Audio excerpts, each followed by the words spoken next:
Hello everyone, my name is Chrissy and welcome to my channel. This is my very first Authortube video and it's a tag called the Authortube in the Trenches, originally done by Adrian from Strip Cover Lit, who is also the one who tagged me. This is the very first video I'm going to talk about my writing, so we're going to see how that goes. So delving right in. Number 1, do you have a sweetheart novel, short story, poetry project? A project that turned you into a serious writer. There's an urban fantasy book that I'm writing about werewolves. I would pick this one just because I'm actually on the second draft of it, and that feels like I'm taking a good step forward in the writing process, because for the most part I've only ever really gotten to the first draft and not really finished it. So I'm trying to buckle down and get serious in my writing as far as just getting a complete work done. Number 2, do you ever plan to work on a series length project? I think most of my projects are series length. I am working on an outline for an epic fantasy I want to write, and this is another actually big step for me in the writing process, because I'm not really much of an outlander, but I'm not much of one of those either. No, outliner. I'm not really much of a planner. I'm more of a by the seat of my pants type. But that's not working for me, so I need to figure something else out. And I thought, I should really do an outline, and especially with something that's going to have a lot of information in it, I need something to reference all that back to. So there's that. Number 3, thoughts on mixed form projects. So short stories that contain poems or novels that contain short stories.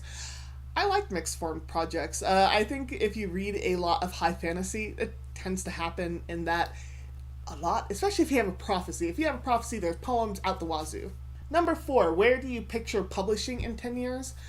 This is probably going to sound pessimistic, but I see publishing going in the way of more ebook style, and only when a book gets a certain number of requests will actually be physically published and available for you to buy in stores. And granted, that is with the knowledge that, brick and mortar bookstores are making a small comeback, or they have the last couple articles that I've read about it, and they are having that bit of small comeback, those local bookstores. But at the same time, I can see publishers trying to shift it to a more cost-saving avenue by saying, okay, well, we're just going to e-publish, and any book that gets a certain number of requests for physical copy are going to be the ones to actually have physical copies in stores. And so that's where I see it in 10 years. I hope that the publishing world can flourish in those 10 years. My hope is that people more and more read and buy physical books. And granted, ebooks are okay.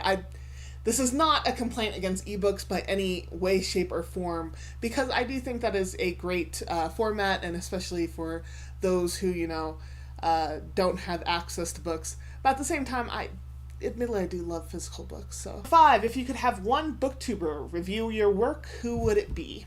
I'm trying not to automatically say one of my friends, because I think they'd let me down easy. I think they would, at the very least try and pump me up before they just tore me back down with critiques. I'm actually going to say Mindy from Mindy's Book Journey, I believe her channel is called, mainly because the type of books that I want to write are the type of books that I think she would be interested in. And not to say that I would only do that because then I would for sure get a review, but rather because she would be kind of one of my target audiences of trying to get that book across and sell that book. So otherwise it'd be any friend of mine who is easily bribable that I could have them just say great things about my work. Number 6, writers' quarrels are things of legend. What author alive today would you want to spat? The problem I think is that I wouldn't want to actually pick a fight with someone not actively like someone. I think it would be fun to have a friendly rivalry, and I'd probably pick V.E. Schwab to have a friendly rivalry, though I don't think I am not comparing my level of writing to V.E. Schwab whatsoever, but I think it'd just be fun. I think she seems like a fun person to trade gentle insults with, if that makes sense to anyone. Number 7, have you ever been part of a writer's group? Outside of college, where you did kind of workshops in classes. No, I do miss that, and that's another reason why I want to really hit hard and get some drafts done, because there are some writers groups that I know about where I could join in.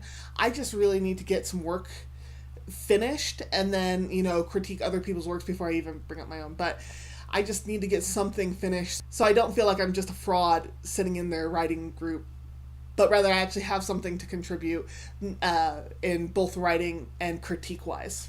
Number 8, do you have a favorite writer's craft book? Probably Stephen King's. I think it's called On Writing, just because it was fairly laid back, and there's just, from what I remember about it, there's just more stories in there than anything else. And I think that's a great way to showcase your writing. But otherwise, I actually haven't read a lot of how to craft stories or anything. I haven't really read a lot of writing on writing.